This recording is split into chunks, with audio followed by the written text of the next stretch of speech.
Bab 1321. Yang mengejutkan semua orang, kata-kata Connor segera membuat Zeke berhenti. Dia melirik Connor sebelum berbalik untuk membisikkan sesuatu ke telinga George. Sambil tersenyum, George menoleh ke Connor dan berkata, prajurit kelas raja sangat senang dengan hadiah Anda, Tuan Black. Dia menerimanya dengan terima kasih. Adapun hadiah lainnya, tolong ambil kembali. Dengan gembira, Connor bergegas maju dan menyerahkan dokumen transfer kepemilikan kepada George. Connor sudah selesai menandatangani semua yang harus dia tandatangani. Begitu prajurit kelas raja menandatangani namanya di dokumen itu, kepemilikan pabrik militer ketiga akan segera dialihkan kepadanya. Sebenarnya, Connor berharap prajurit kelas raja segera menandatangani dokumen itu. Dia kemudian akan dapat mengetahui dari tulisan tangannya apakah prajurit kelas raja benar-benar ayah Clyde, Archduke Ares. Namun, George telah melangkah maju untuk menerima dokumen atas nama prajurit kelas raja sebagai gantinya. Sebelum Connor bisa lebih dekat dengan prajurit kelas raja, George membawanya keluar dari aula. Connor merasa sedikit kecewa. Namun, itu bukan masalah besar. Apapun itu, prajurit kelas raja telah menerima hadiahnya. Itu berarti dia telah menerima tawaran kenalan Connor. Prajurit kelas raja sebaiknya menjadi Archduke Ares, seperti yang dijanjikan Clyde. Tetapi bahkan jika itu bukan Archduke Ares, Connor merasa agak percaya diri sekarang karena prajurit kelas raja telah menerima hadiahnya. Tidak akan terlalu sulit sekarang untuk meminta beberapa batu roh darinya. Semua orang di sekitarnya menoleh untuk menatapnya dengan kagum dan hormat. Beberapa bahkan memberanikan diri untuk bertanya kepada Connor apakah dia mengenal prajurit kelas raja secara pribadi. Mengapa lagi pria itu menerima hadiahnya ketika dia menolak hadiah orang lain? Connor mempertahankan senyum misterius. Aku kebetulan beruntung, itu saja. Karena prajurit kelas raja mungkin lahir dari keluarga militer, aku menduga dia mungkin tertarik pada senjata militer dan sejenisnya. Itu sebabnya aku memutuskan untuk memberinya salah satu pabrik militer keluargaku. Semua orang memandangnya, benar-benar yakin. Connor Black telah membuat kesimpulan yang sangat bagus. Setelah jamuan makan, Clyde menyelinap mencari Henry untuk menghadiahinya atas kerja kerasnya. Pasti butuh banyak usaha baginya untuk mendekati Zeke Williams. Clyde merasa harus menepati janjinya untuk menerima Henry sebagai anggota keluarga klan Tisleton. Namun, meskipun mencarinya kemana-mana, Clyde tidak dapat menemukan Henry. Merasa agak kasihan padanya. Clyde bergumam pada dirinya sendiri, bocah itu telah melewatkan kesempatan besar untuk membuat sesuatu dari dirinya sendiri. Sedikit yang Clyde tahu bahwa Henry telah lepas landas setelah konfrontasinya dengan prajurit kelas raja, masih berdarah karena luka-lukanya. Henry tahu bahwa Tisleton telah sangat menyinggung prajurit kelas raja karena kecerobohan Clyde hari ini.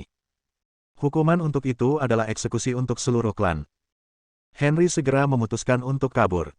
Bahkan jika dia harus berkeliaran di jalanan sebagai gelandangan, tidak mungkin dia akan kembali ke keluarga Tisleton. Di rumah Lacey Hinton, Lacey, Dawn, dan Nancy berusaha menenangkan Missy yang menangis. Sambil menangis terseduh-seduh, Missy berteriak, "Ayah ada di TV. Aku ingin pergi mencarinya." Dia mengacu pada Zeke, yang baru saja dinobatkan sebagai prajurit kelas raja. Anak-anak memiliki kemampuan pengenalan yang lebih baik daripada orang dewasa, dan Missy bisa melihat sekilas bahwa prajurit kelas raja bertopeng adalah ayahnya. Sambil mendesah, Dawn berkata, jika kekuatan hidup Zeke tidak rusak saat itu, dia bisa saja dinobatkan sebagai prajurit kelas raja sejak lama. Nancy mengangguk. Sekarang setelah kamu menyebutkannya, tidakkah menurutmu prajurit kelas raja memiliki sedikit kemiripan dengan Zeke? Namun, Lacey menggelengkan kepalanya. Kau membiarkan imajinasimu menjadi liar lagi. Sebenarnya, aku lebih suka Zeke menjadi orang normal. Sekarang kita memiliki prajurit kelas raja untuk melindungi rahasia, sudah waktunya Zeke pensiun dari posisinya sebagai Marsekal Agung. Selama dia bahagia dan aman, aku akan puas. Hal pertama yang dilakukan Clyde ketika dia sampai di rumah adalah mengumpulkan semua orang di keluarga Tisleton di sekitarnya. Dia bahkan mengundang orang tua Zeke dan Lacey ke huru hara. Hari ini, dia akan membuat semua orang menonton saat Zeke kembali untuk memperbaiki taruhan mereka. Dia akan membuat mereka menyaksikan Zeke berlutut meminta maaf dan memotong kedua tangannya seperti yang dijanjikan. Meskipun dia tidak sepenuhnya yakin bahwa prajurit kelas raja adalah ayahnya sendiri, Archduke Ares, atau bahwa prajurit kelas raja telah benar-benar menerima hadiahnya dari pabrik militer ketiga, Clyde tidak peduli. Itu tidak masalah. Dia hanya perlu membuat semua orang percaya bahwa prajurit kelas raja adalah ayahnya. Bab 1322. Jika Zeke menyuarakan keraguannya, Clyde hanya akan mengarahkannya untuk bertanya sendiri kepada prajurit kelas raja. Keluarga Hinton dan Williams diantar ke kediaman Tisleton dengan mobil pribadi keluarga Tisleton. Mereka semua merasa sedikit bingung. Mengapa mereka dipanggil oleh keluarga Tisleton? Ketika mereka mencoba bertanya kepada Tisleton lainnya tentang hal ini, mereka hanya menerima keheningan yang ditentukan sebagai tanggapan. Beberapa saat kemudian, Lacey tiba di kediaman Tisleton juga. Setelah melihat putrinya, Hannah berlari ke depan untuk menyambutnya. "Lacey, apa kau tahu kenapa mereka membawa kita semua ke sini?" Wajah Lacey pucat pasi karena marah. Mengambil napas dalam-dalam dan gemetar, dia berkata, "Clyde ingin mematahkan lengan Zeke." "Apa?" Keluarga Williams dan Hinton menjadi marah. Fight memprotes, "Apa hak mereka untuk menghukum mati Zeke seperti ini? Aku sama sekali tidak akan mengizinkannya. Jika mereka berani menggunakan kekerasan padanya, aku akan mengekspos keluarga Tisleton di media sosial." Keluarga Tisleton adalah keluarga yang sangat kuat. Tidak mungkin keluarga Hinton dan Williams bisa melawan mereka tanpa takut akan pembalasan. Satu-satunya cara untuk menghentikan mereka adalah dengan menggembleng publik dan membuat mereka melawan keluarga Tisleton. Namun, Diego berusaha tetap tenang. "Jangan panik dulu. Lacey, beritahu kami mengapa Clyde Tisleton ingin mematahkan lengan Zeke." Lacey menjawab, "Dulu, Zeke dan Clyde bertaruh satu sama lain. Jika Zeke mengambil alih pabrik militer ketiga, Clyde harus berlutut untuk meminta maaf padanya, dan tidak terlihat oleh Zeke selama sisa hidupnya. Namun, jika Clyde menguasai pabrik militer ketiga, Zeke berjanji untuk berlutut meminta maaf dan mematahkan kedua tangannya untuk Bud." Informasi baru ini membuat semua orang menarik napas dalam-dalam. Mereka telah menyaksikan siaran langsung upacara agung. Kepemilikan pabrik militer ketiga telah diserahkan kepada prajurit kelas raja. Apakah Clyde entah bagaimana berhasil mengambilnya kembali darinya? Iman menarik napas dalam-dalam. "Oke, kita tidak perlu panik. Zeke terlalu ceroboh kali ini.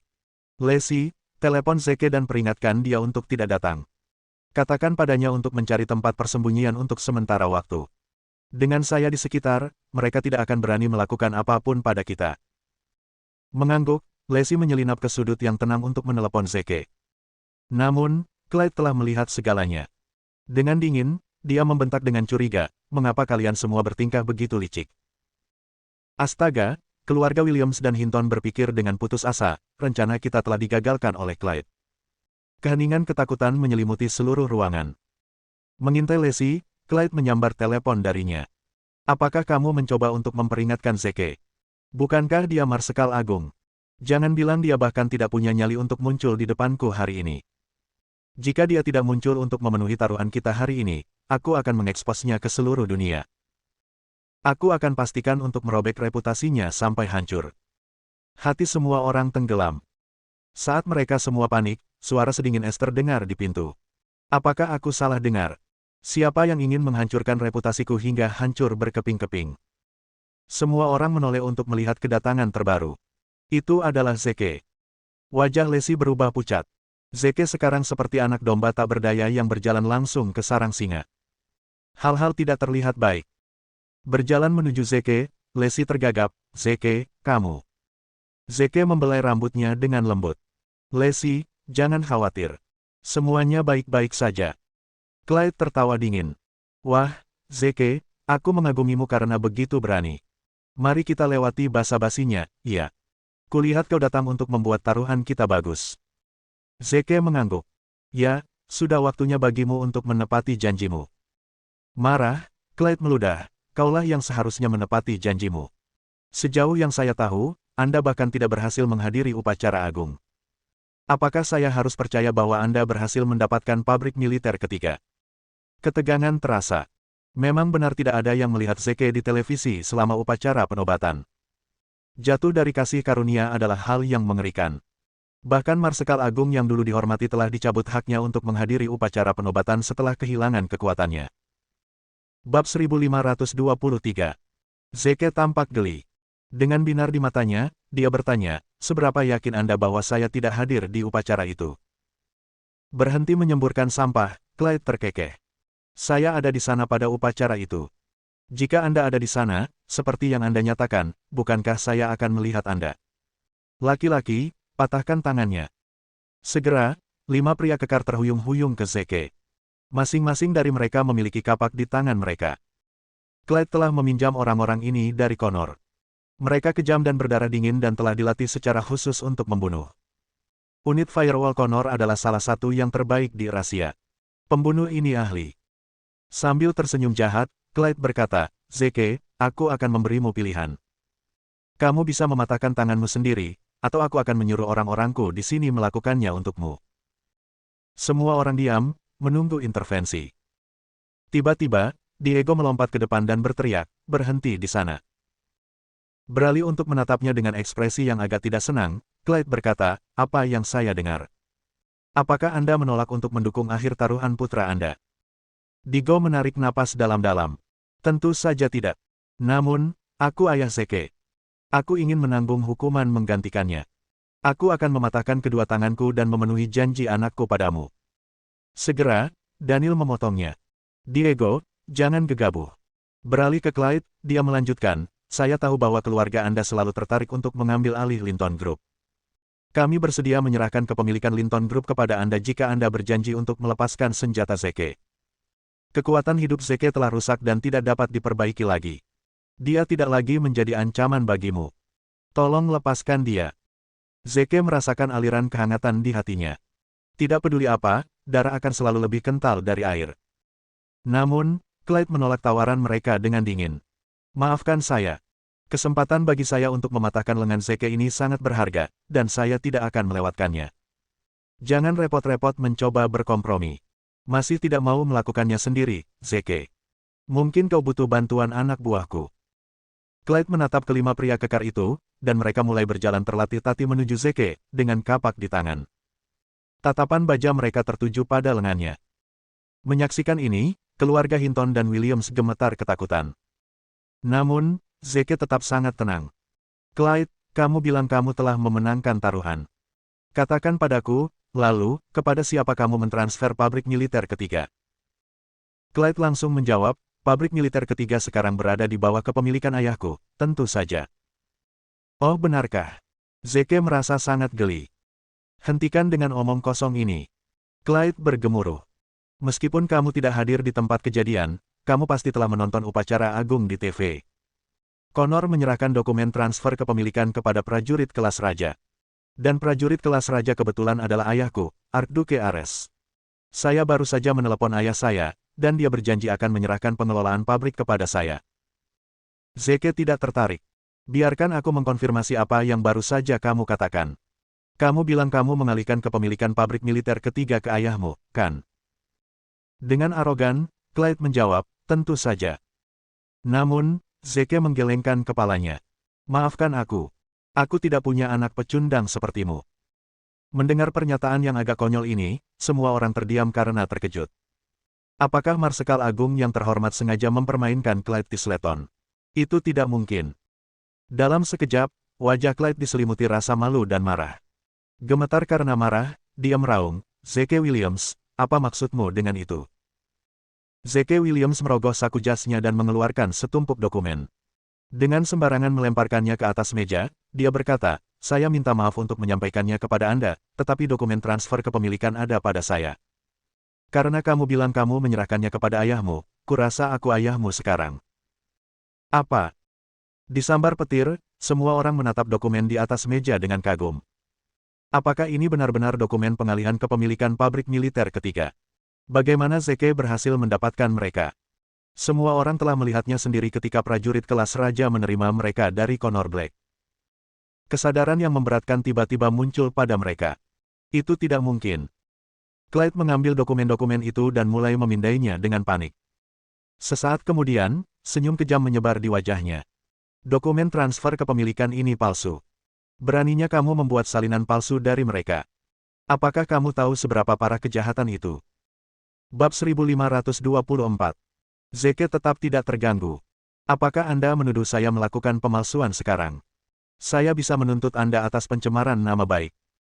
Pada saat itu, orang lain dengan takut-takut mengeluarkan ide. Yah, ada satu cara untuk menyelesaikannya. Mengapa kita tidak menelepon Departemen Hukum Pabrik Militer Ketiga, dan meminta mereka memverifikasi apakah dokumen-dokumen ini asli? Semua orang menyatakan setuju dengan ide ini. Clyde dengan cepat mengeluarkan teleponnya dan menelepon Departemen Hukum Pabrik Militer Ketiga. Orang di ujung sana segera mengangkatnya. Clyde menyalakan speaker sehingga semua orang bisa mendengarkan percakapan mereka. Suara Clyde terdengar di seluruh ruangan yang sunyi. Bolehkah saya tahu apakah Zeke Williams adalah perwakilan hukum dari perusahaan Anda? Pekerja kantor itu menjawab, Zeke Williams. Saya rasa tidak. Semua orang tertawa terbahak-bahak. Lagi pula, dokumen-dokumen itu palsu. Zeke Williams cukup berani melakukan aksi seperti ini. Keluarga Hinton dan Williams memerah karena malu. Apa yang Zeke pikirkan? Dia telah meremehkan kecerdasan Clyde dengan melakukan trik kekanak-kanakan seperti itu. Namun, Zeke tidak terpengaruh. Mengangkat suaranya sehingga orang di ujung telepon dapat mendengarnya, dia berkata, kalau begitu, bolehkah saya tahu siapa perwakilan hukumnya? Orang itu menjawab, ini Miss Leslie Hinton, Pak. Gumaman mengalir melalui orang-orang yang berkumpul di ruangan itu. Pabrik militer ketiga berada di bawah kepemilikan Leslie Hinton. Tanpa ragu, Zeke lah yang telah mengalihkan kepemilikan padanya. Jadi, dia memang mendapatkan pabrik militer ketiga. Bagaimana dia berhasil mendapatkan dokumen kepemilikan dari prajurit kelas raja? Apakah dia mungkin prajurit kelas raja sendiri? Recommended by Diabetes Relief. Diabetes bukan dari makanan manis. Temui musuh utama diabetes, pelajari lebih. Menyadari hal ini, semua orang merasa ketakutan. Keluarga Williams dan Hinton menghela napas lega dan jatuh ke kursi mereka, menyeka keringat di alis mereka. Mereka tidak peduli apakah Zeke adalah prajurit kelas raja atau bukan. Setidaknya tangannya telah diselamatkan. Zeke berbalik untuk menatap Clyde dengan nada mengejek. Clyde, sudah waktunya bagimu untuk mempertahankan akhir taruhanmu. Clyde akhirnya tersadar dari linglung ketakutannya. Menatap Zeke dengan tidak percaya, dia tersedak, bagaimana mungkin. Connor menyerahkan dokumen kepemilikan kepada prajurit kelas raja di depan semua orang. Bagaimana caramu mendapatkannya? Zeke tertawa. Itu bukan urusanmu. Saat ini, sudah waktunya bagimu untuk menepati janjimu. Berlututlah sekarang dan minta maaf padaku. Setelah hari ini, aku berharap tidak akan pernah melihatmu lagi di Ateville. Wajahnya merah karena dipermalukan, Clyde mencoba membantah. Apa hakmu untuk mengusirku dari Ateville? Perjanjian kami adalah bahwa saya akan menjaga jarak dari Anda selama sisa hidup saya. Diusir dari Ateville sama artinya dengan dia dikeluarkan dari keluarga Tisleton. Itu berarti dia akan menjadi tunawisma, dan mungkin mati karena terpapar dan kelaparan di jalanan. Zeke menjawab, saya tinggal di Ateville. Jika Anda benar-benar ingin menjaga jarak dari saya, Anda harus meninggalkan Ateville selamanya. Zeke menggertakkan giginya. Brengsek. Ini tidak lain hanyalah permainan kata-kata yang cerdik. Anda telah menipu saya. Zeke menjawab dengan dingin, diam. Entah kamu menepati janjimu padaku hari ini, atau aku akan membunuhmu. Clyde Tisleton menolak untuk pergi. Dia tidak memiliki keterampilan untuk dibicarakan. Tanpa dukungan dari keluarganya yang kuat dan Ateville, dia akan mati kelaparan di jalanan. Masalah ini mencapai jalan buntu, dengan tidak ada pihak yang mau mengalah. Pada saat itu, pengurus rumah menerima panggilan telepon. Setelah mendengarkan dengan seksama untuk beberapa saat, dia menutup telepon dan menoleh ke yang lain. Menghela napas dalam-dalam, dia mengungkapkan isi percakapan kepada semua orang. Panggilan telepon itu, katanya, dari Archduke Ares. Dia bertanya apakah kepala baru klan Tisleton telah dipilih selama perayaan keluarga baru-baru ini. Jika keputusan belum dibuat, dia ingin Leslie Hinton memimpin klan Tisleton. Dia percaya bahwa di bawah kepemimpinannya, klan akan melambung lebih tinggi. Dengan kesakitan, Clyde berteriak, aku mengerti sekarang. Ayahku telah memilih Leslie Hinton sebagai kepala klan yang baru sejak awal. Itu sebabnya dia mengalihkan kepemilikan pabrik militer ketiga kepadanya. Pemahaman muncul pada semua orang. Logika Clyde tidak dapat disangkal. Mereka hampir salah mengira Zeke sebagai prajurit kelas raja. Betapa tidak masuk akalnya. Bagaimana bisa orang cacat seperti dia menjadi prajurit kelas raja? Bab 1325. Clyde menghela nafas panjang. Berjuang untuk tetap tenang, dia berkata, baiklah, Leslie, aku akui bahwa kamu memang sangat pintar untuk memenangkan ayahku. Aku akan menyerahkan posisi sebagai kepala klan kepadamu, selama kamu membuat suamimu membatalkan taruhan ini. Zeke segera menyela, wajar jika Lesi menjadi kepala baru klan Tisleton. Itu tidak ada hubungannya dengan taruhan kita. Hari ini, aku akan memastikan kamu memenuhi janjimu. Saat dia berbicara, dia mulai berjalan perlahan menuju Clyde. Dengan mata merahnya, Clyde tampak seperti binatang yang sudah gila. Kamu bajingan. Kamu tidak lebih dari seorang pengganggu. Williams, aku memperingatkanmu sekarang, jangan paksa tanganku. Kalau tidak, aku mungkin akan melakukan sesuatu yang mungkin akan kita sesali nanti. Zeke tertawa. Aku ingin melihat apa yang akan kau lakukan padaku saat aku mematahkan kedua lenganmu. Clyde menoleh ke 5 pria kekar dan berteriak, dengar, kalian semua. Jika dia berani menyakitiku, bunuh dia segera. Segera, mereka berlima melesat ke depan dan membangun rantai manusia di sekitar Clyde. Kekuatan hidup Zeke telah rusak, dan dia sekarang lumpuh. Semua orang tahu bahwa dia bukan tandingan kelima pria itu. Zeke merasa sedikit menyesal. Ini akan menjadi hal termudah di dunia baginya untuk membunuh orang-orang ini di tempat. Namun, dia telah berjanji pada kolonel untuk merahasiakan identitasnya.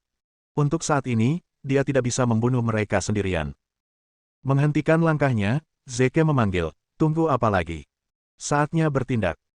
Begitu dia berbicara, terdengar suara benturan keras saat salah satu jendela pecah berkeping-keping. Sebuah bayangan hitam menukik masuk melalui jendela yang pecah dan meluncur ke arah kelima pria itu.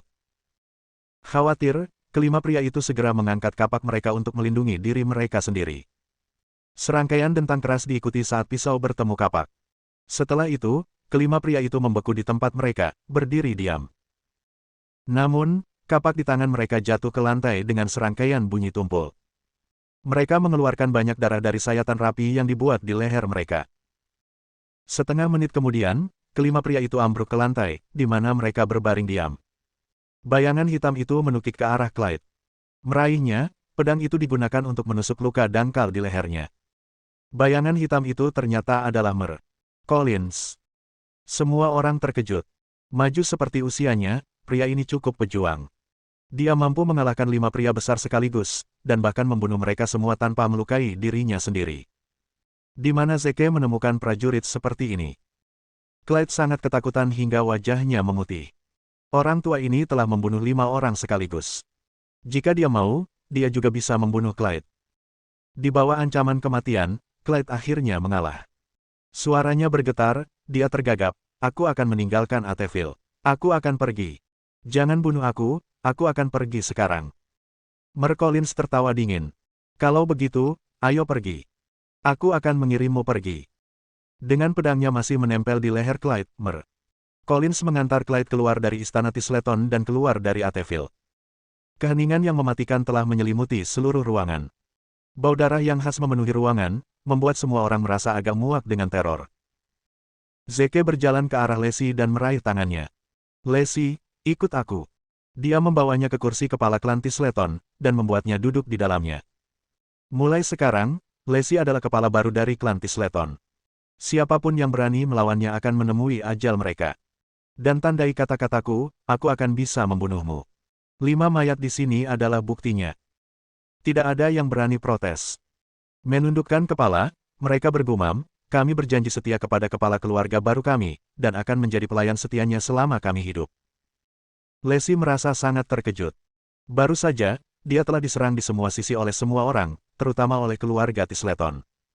Sekarang, dia tiba-tiba menjadi kepala keluarga Tisleton, dan bisa membuat siapapun menuruti perintahnya. Oh, bagaimana meja telah berubah.